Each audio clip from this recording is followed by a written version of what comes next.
Yeah, take two. I've done a little experiment to see if my peaked cap in this tree can make the audio more listenable in this very strong wind, and it seems to be working. So, haha, here we go. I came up with a new way of saying in very few words things that have taken me decades to comprehend. And that is about how time came into existence by the birth of light from darkness. So, in the beginning there was light. Before that there was only darkness. From out of the darkness was born the light, and the light was made out of darkness. Before the beginning there was darkness, and when light came, he came with a big bang. Wham bam, thank you ma'am, the child of darkness brought to life by the light of Lady Love, to live and grow and play. In the beginning was duality of night and day. So day is deity, deity is light.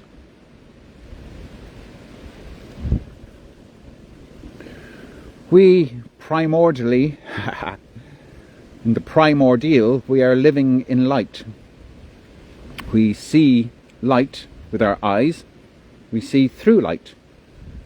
We can't so much see through darkness.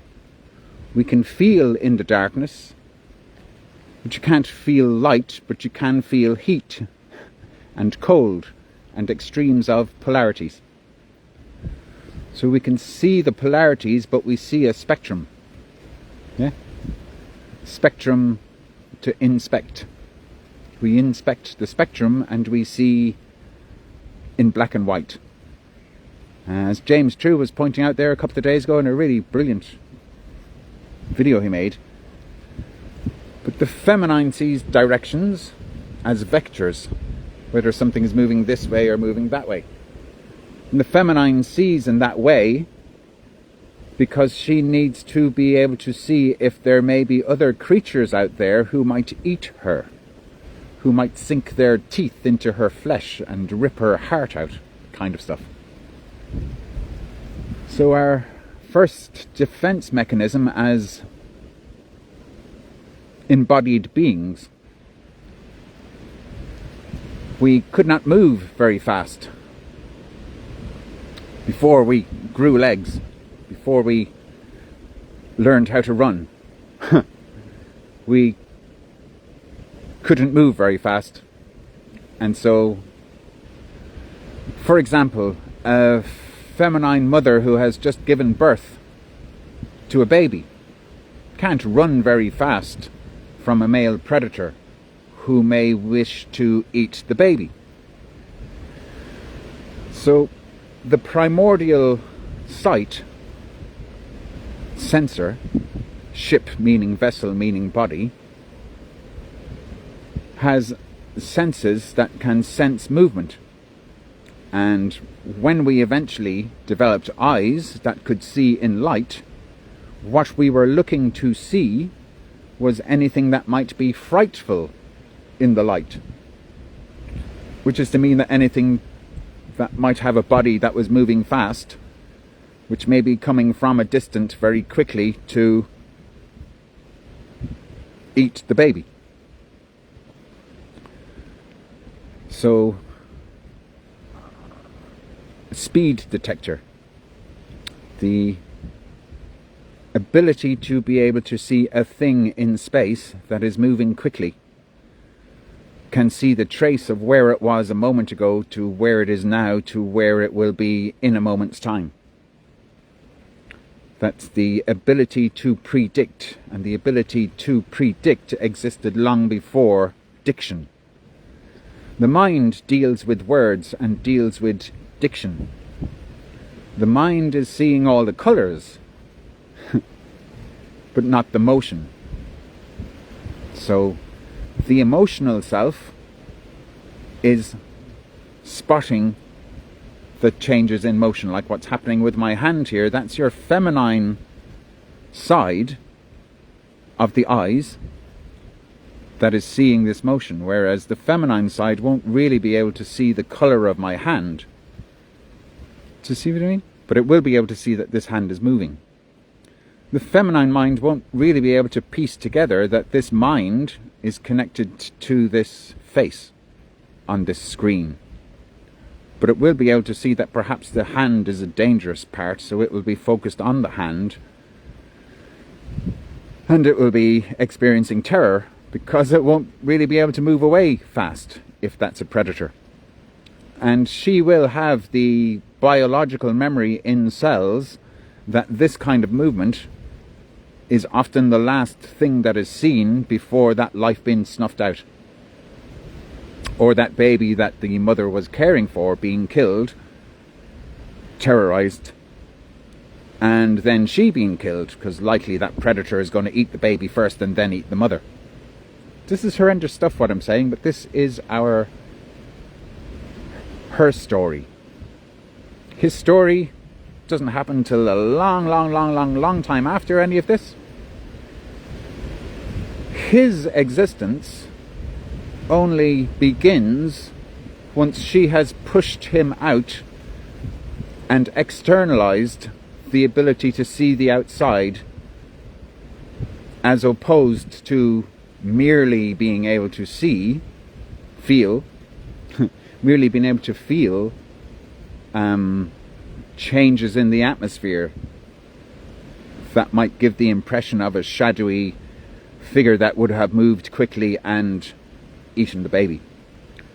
So eventually the external sight is able to give a visual representation of what's going on in the invisible field of what existed before there was light. So the body holds the pain of the impressions that were written upon it biologically. So all that memory is in the waters,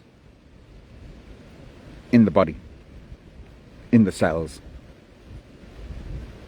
in the cell membranes. For each cell actually has a brain, and what we call the brain is a collection of billions of brain cells that make up a very complex brain with loads of different channels and loads of different things going on. Just like inside of this phone, there are loads of channels with loads of stuff that's going on that's processing sound and sight and temperature and all kinds of stuff that we are not so aware of.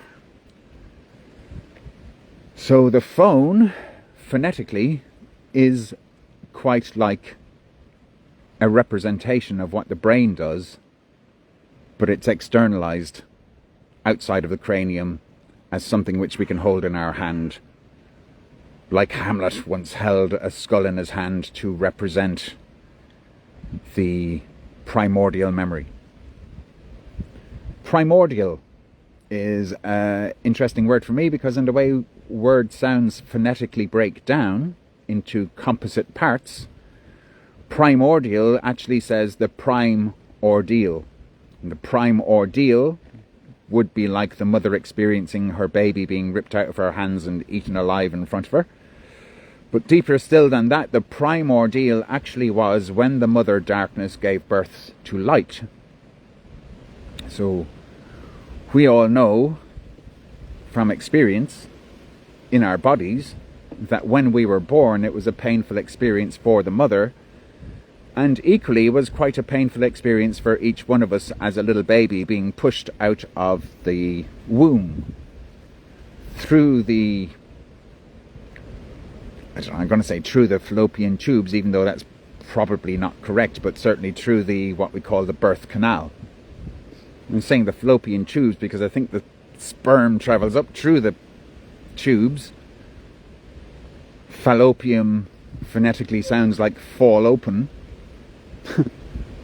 The fall open tubes that allow a sperm to ignite light into a cellular vessel, which becomes the relationship between the embryo and the mother's psychic field and biological field, passing enzymes or whatever the word is for passing messages along. What are they called? Ion channels, something like that. Anyway, yeah, a few weeks ago I came up with the concept that the being birthed out of the birth canal, if you think of the birth canal instead of a canal, think of it as being a cave inside the mother's body that reaches into the womb. The womb is a cave, and we come out through the entrance to the cave that initially as a penis injecting its ink, semen inside the cave, creates life, which is gestated within the womb and grows into a baby body that's able to crawl, although that's not actually what happens, but is able to be externalized out the cave mouth, kind of thing. So Plato's cave represents an analogy in the man's mind of society being blind to what's actually causing the fears that are playing out as shadows on the cave wall. And I came up with this thing a few weeks ago, which I think is quite original, which is Plato's mother's cave. We're all born out of Plato's mother's cave, particularly the men. But we're all men on the outside, and we're all women on the inside. Kind of idea. So the bit of poetry that I came up with just today, talking to a friend for the first time, is about that primordial wound and a play on words. So the wound is wound round the hole in the hole.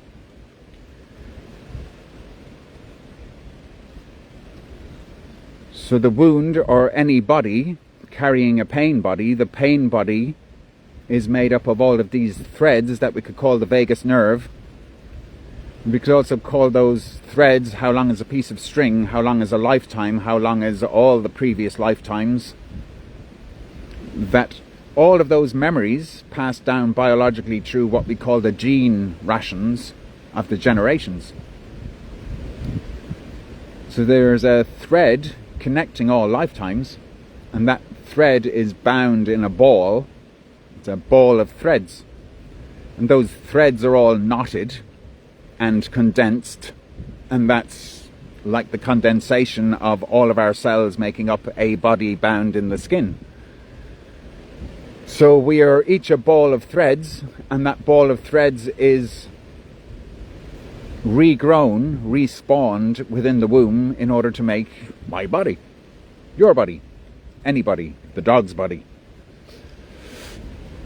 kind of thing.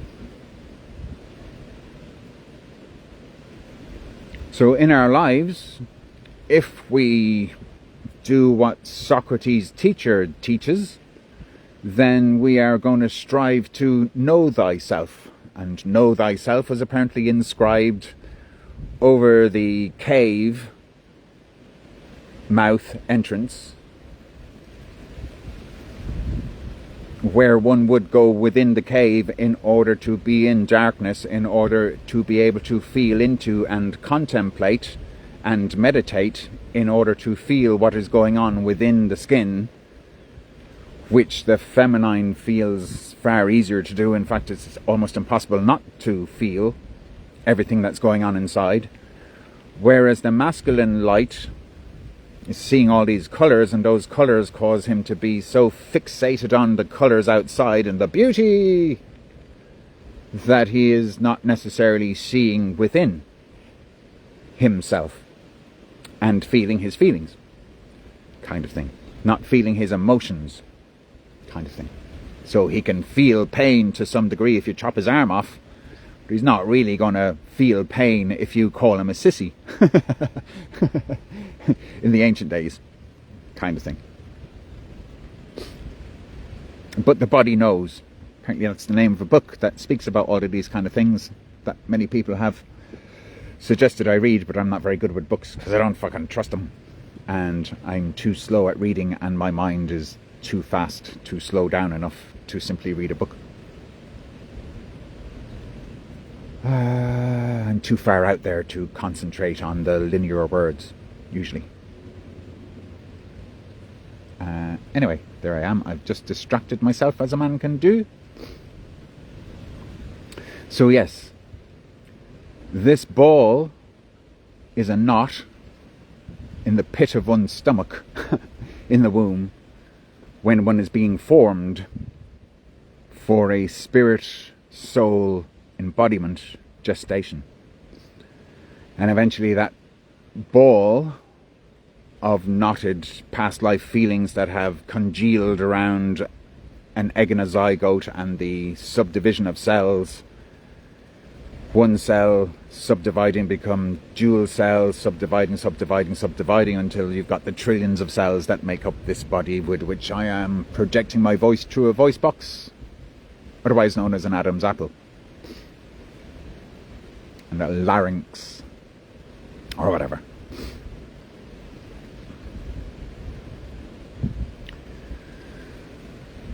So the wound is wound round the hole in the hole,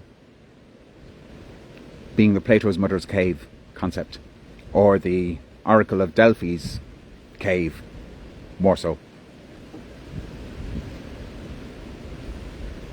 And we are made of loads of string theories, which is the mind attempting to follow all the threads of all the information which are stored through this sensory capacity of memory that we call the vagus nerve, or the wandering nerve. So we are all wandering stars with wandering nerves that are so sensitive to all the senses of information coming from the outside, but also exfoliating the feelings on the inside. So we are all trying to unravel our own lives. We're all trying to string our memories together.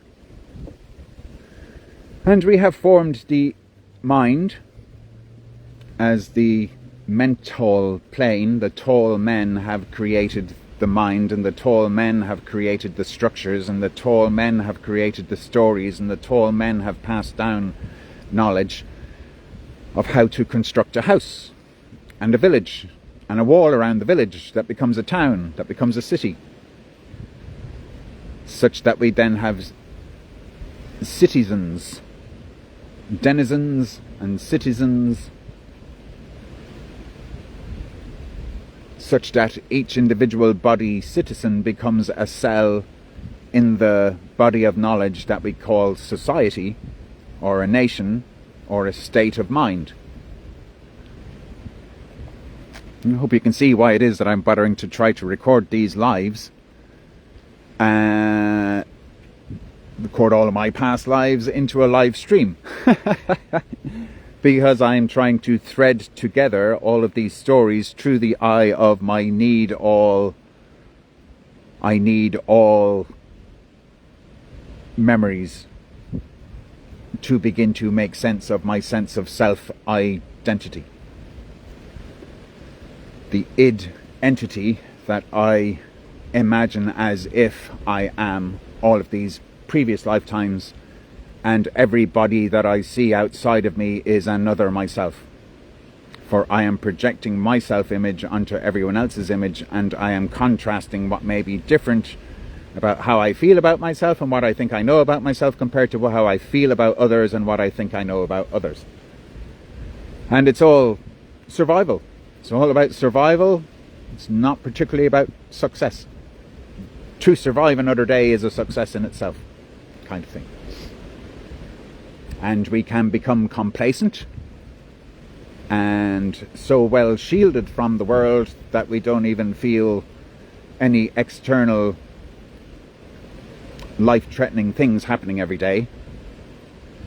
And yet, in the back of our mind, in the psyche, there are still fears that are stored within the vagus nerve, which we call complex post-traumatic stress disorders, which can make us feel as if these threats to our survival are happening even when they're not. So we can see a stranger and be afraid that that stranger driving in a white van through our housing estate is actually a child snatcher coming to abduct children take them away and do terrible things to them. Whereas actually it may just be the guy who's delivering things from the internet to the people who are buying stuff so that they can feel more comfortable and more able to survive in the world.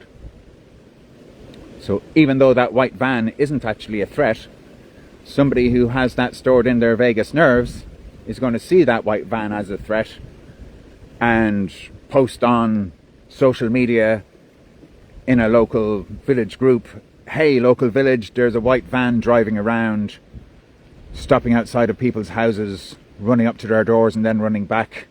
Maybe they're trying to see if there's any babies inside that they can steal. So that's a psychic memory being seen through the PTSD, as if that might be what that movement is indicating. Yeah. So with my complex PTSD, it was the cats that I live with in January 2023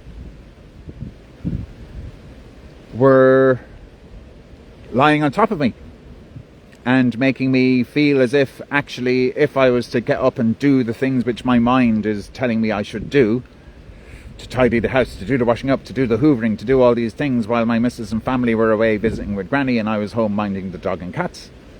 My mind was telling me that there were all these things that I hadn't done that I really should do, and really they were all the voices of my internalized father figure who was always telling us that there was always more things to have to do and that if you weren't doing things that somehow you were being lazy. So I was attempting to cure the complex PTSD that I have from witnessing my parents and my siblings and the kind of discipline which was imposed upon me. And with the cats happily asleep on me, okay, right now there are two fast flying, very low flying jets. And I heard the sound and then I can see their fast movement, travelling at Mach 2 or whatever it might be. Certainly loud enough to be making a sound barrier dissonance. And I could think, oh no, this is the aliens landing on Earth again, if my memory stretches that far back. Or I could be thinking, oh no, this is the Nazis coming to drop bombs on London again, if my memory stretched that far back.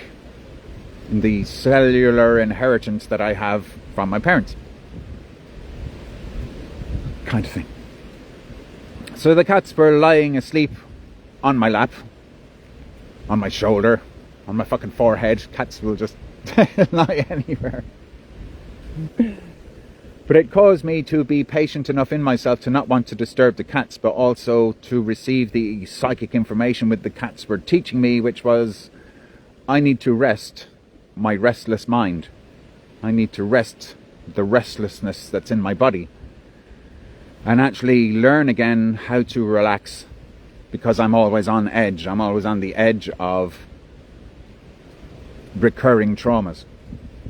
Even if those traumas weren't happening, I'm hypervigilant that they may be happening, kind of thing. Because people used to think I was so full of shit that they thought the best thing they could do for society was to kick the shit out of me. As if that would be helpful for me and everyone else.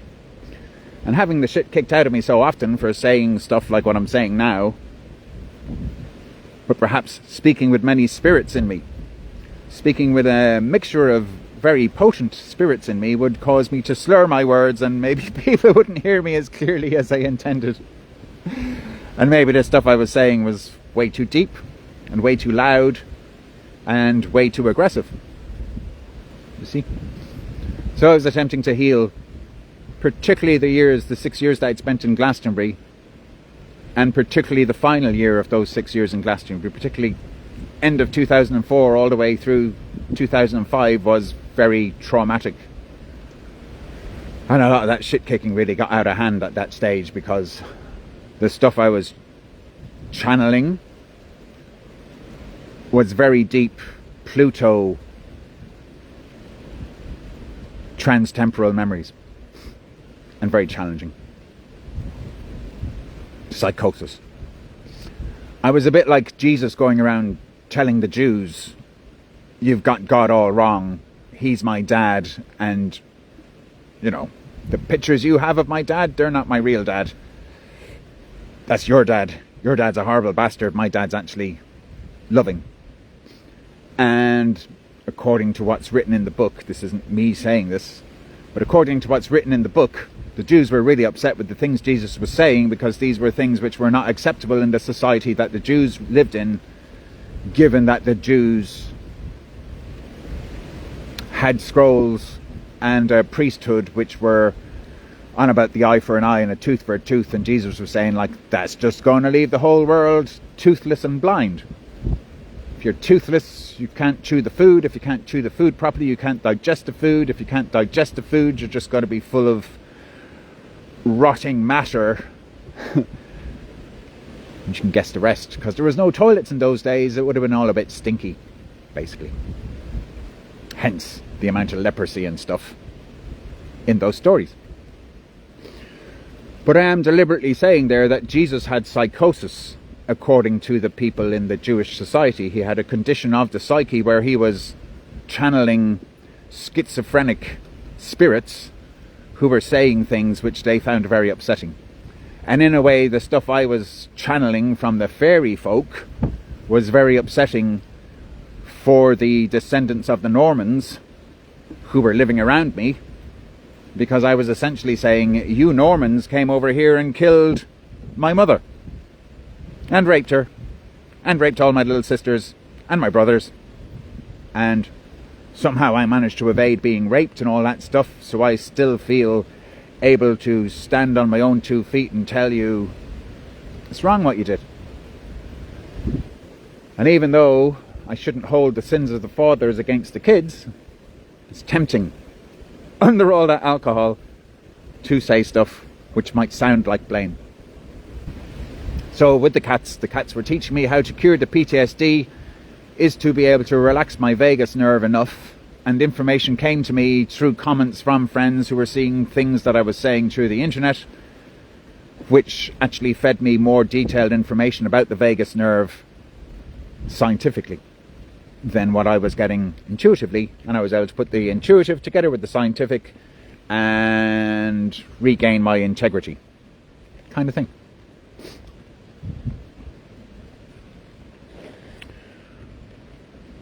So, you know, in many ways I'm very glad that there are, according to the Facebook thing there are no people watching this live right now.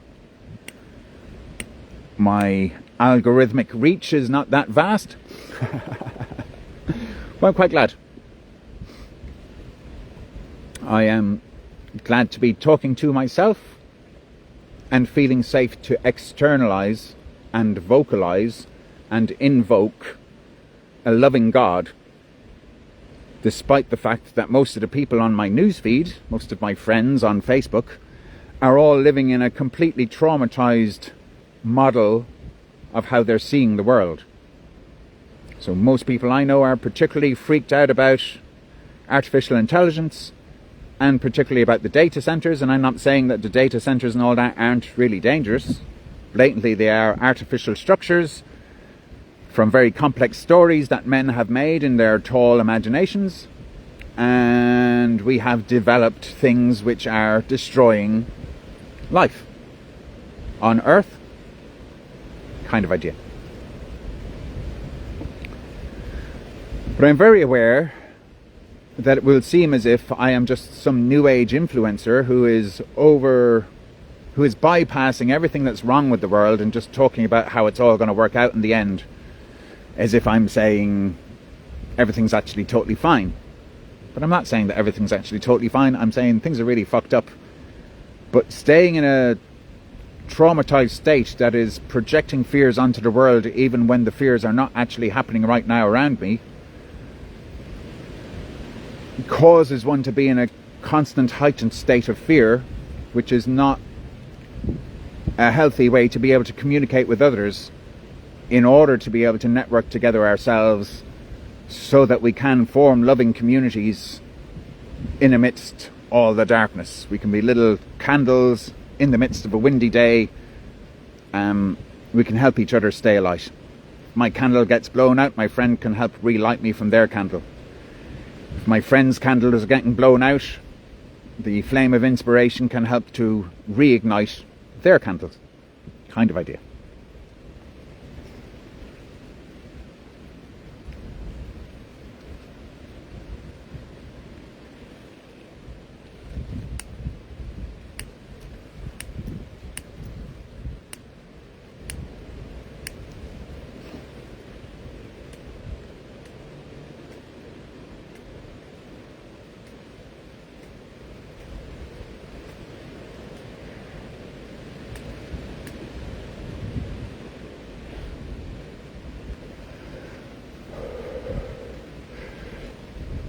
So,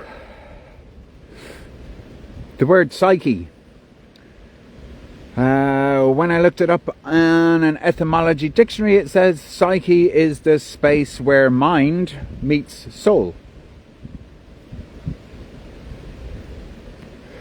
So psyche is somewhat to do with spirit. But only a couple of weeks ago, someone else had been looking up the word psyche, and they had come across that there was a deeper memory of what psyche means, and psyche actually refers to the breath. And the breath is usually quite invisible, but if one smokes tobacco,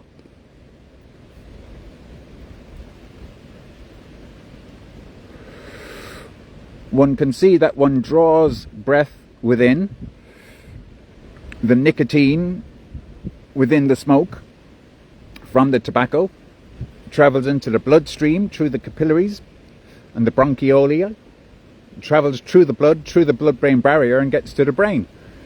And in the brain it gets received by the nicotine receptors. And those nicotine receptors helps the mind to be able to concentrate and becomes a plasma that allows neurons to strike lightning between each other so that one can have a lightning inspiration to be able to know what to say next. And my brain is fairly full of nicotine receptors.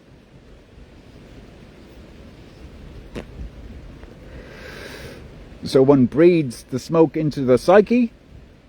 The breath itself is the psyche, and thus the breath itself, when expelled, forms the psychic realms which we call the astral plane. And there's a concept in Christianity or whatever about bringing heaven down to earth, which would be the great work of ages. And if I simplify heaven to being the astral plane, bringing the astral plane down to earth would be bringing the astral plane into the physical plane, which would be that symbol of Aquarius, where the astral plane harmonizes in zero latency with the physical plane.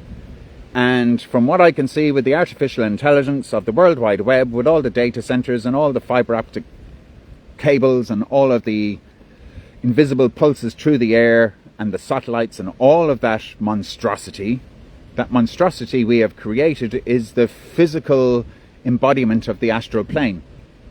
Yeah? Hence why people are scared that demonic influences can be traveling through the astral into the internet, and that the internet is actually taking over the whole world, kind of thing. But I kind of see the internet as being the embodiment of the astral plane, that we have created a physical replica of what the psychic plane already is. Because the psychic plane was already being able to send messages through the air, through the telephone, now through the internet.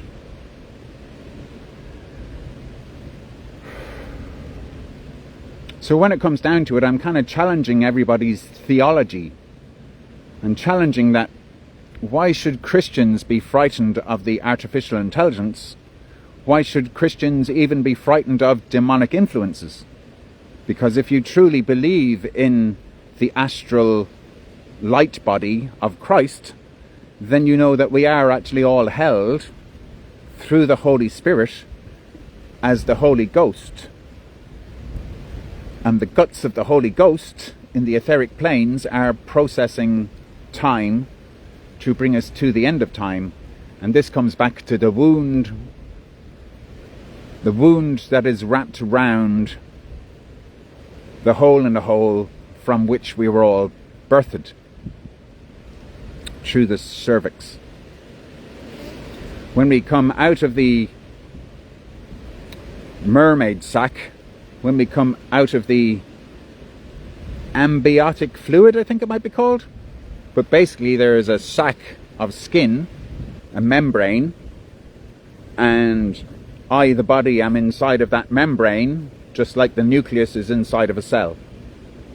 And the term for when the waters break is when that sac bursts, and it can burst as it's being pushed out through the cervix.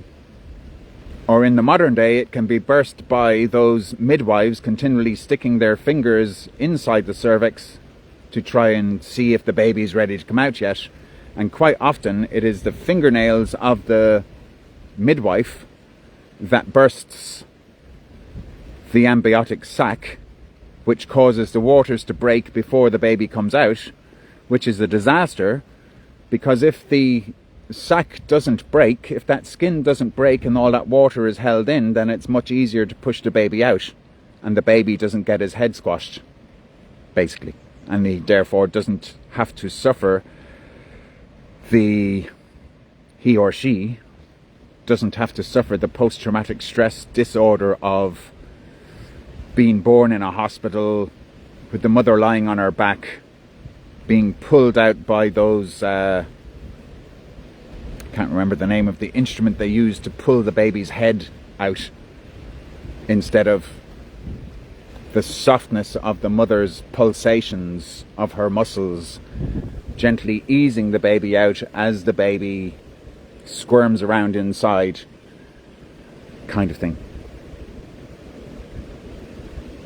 So as you can see, I'm being able to see each individual body as being a cell in the greater body of humanity, and the body of humanity being a cell membrane within the greater body of nature herself, and the atmosphere of the earth being a firmament, like a skin membrane that holds the atmosphere, so that asteroids don't destroy that and break the gravity field, which would cause Earth to lose all of its waters, which would end all life on Earth. And that would set us back quite a bit. So I am describing microorganisms, organisms, and superorganisms. Superorganisms being planets and suns, solar systems, galaxies, universes, and multiverses.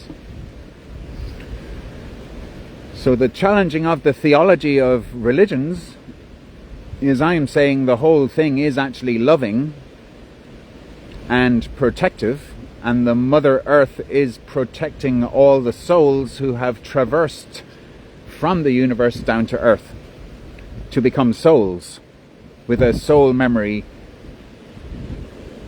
that is integrated with the Mother's memory, and that we all crawled out of the waters, crawled onto the land, and through the evolution of the species evolved all the many infinite life forms, including humans, but also including egregores, thought forms, a mental body, an emotional body, a pain body, a physical body, a subatomic body, an atomic body, and a soul body. That's maybe enough. Anyway, like, share, subscribe, and all of that fucking nonsense. Oh yeah, I am decided now that I am going to create a Patreon account for myself, and given that I am now trusting the internet as being a natural phenomena, I am no longer going to continue to think that the digital realm is some sort of an evil demonic thing. It's just another extension further outside of our nucleus which we have created, like the auric field of the earth, like we've created the mind. The artificial intelligence of the mind has made its own body, and I am no longer distrusting the digital realm and the metaverse as being a danger to me personally. So I am willing to trust that my digital twin exists whether I like it or not, that my personal digital twin is not filled with hatred or projection onto being scared of everyone else. And I am willing therefore to form a sacred space, sacred because it's no longer scared. If I'd have made a Patreon 10 years ago, it would have been quite a scared space full of paranoid ideas, because 10 years ago I was a lot more paranoid in the sense of being fearful and hypervigilant of post-traumatic scare recurrence kind of thing. So I'm going to make this Patreon space because, as far as I can see, I haven't really spent any time there whatsoever. I once looked at Ren's Patreon because one time he opened it up for free and it ended up costing me quite a bit of money until I realized, fuck, that was free for a month, and then I started getting charged.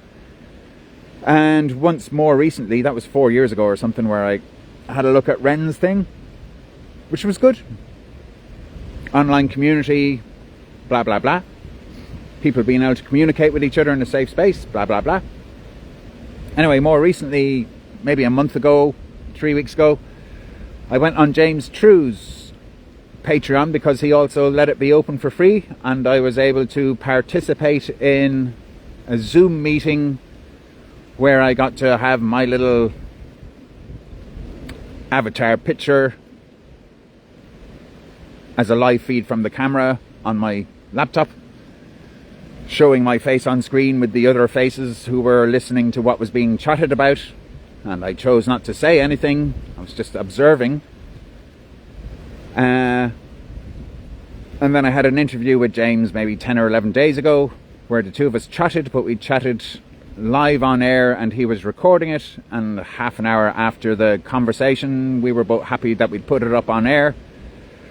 So he did a premiere through the YouTube, uploading the Zoom recording, and people all commented during the premiere, and then people left comments afterwards once the premiere had ended. So I am going to sign up for James's Patreon. It'll be the first time that I sign up for a Patreon, and give my bank details so that I can pay him $1 a month, but I'll probably pay him $5 a month or something like that as a trust experiment that I can afford that and not starve. It's not really costing my family anything that we can't afford, but I'll have the experience of what it's like to be paying somebody to be part of their online community, so that I can help him be able to sustain his life so that he can sustain keeping the community open. Yeah, I finally got my head around the logic of all this stuff instead of being so paranoid and schizophrenic that I'm like scared of it all. So I'm going to do that, and I'm going to make a space in which we can, whoever joins me will be able to discuss these things openly, but in a safe space. And I won't monetize my YouTube so that people are not being inflicted with ads when they're actually just trying to listen to me and some other people chatting, because I can't stand listening to all those ads. So for a couple of years now I've been paying £19.99 a month to Google so that they don't put ads on everything that I'm trying to watch, because I found it so disgusting that it made me not want to watch anything. And $19.99 a month would be quite a lot, but it actually covers 5 of us, so that's me and my missus, and the 3 kids can all watch whatever we want on YouTube without having to watch any ads, because it was doing all of our heads in. But anyway, as it stands at the moment, I'm not going to be like monetizing my YouTube, because I really don't feel that's in any way integrating with my integrity I would feel out of my integrity to do that to people just so that I can make some extra money, so that I can be complacent about the luxuries of life, kind of thing. It's an unnecessary ingredient in my belief about how YouTube could be. I find it too greedy to include that ingredient in my integrity. I love words. So that's an agreement that I am extending, like an agriculture, to other people who might like to come on my farm space and work with me in sowing seeds of deeper understanding that can flourish and grow like a tree of knowledge that produces fruits which are sweet and ripe rather than immature and bitter. There you go. That's my poetry for now. Bye bye.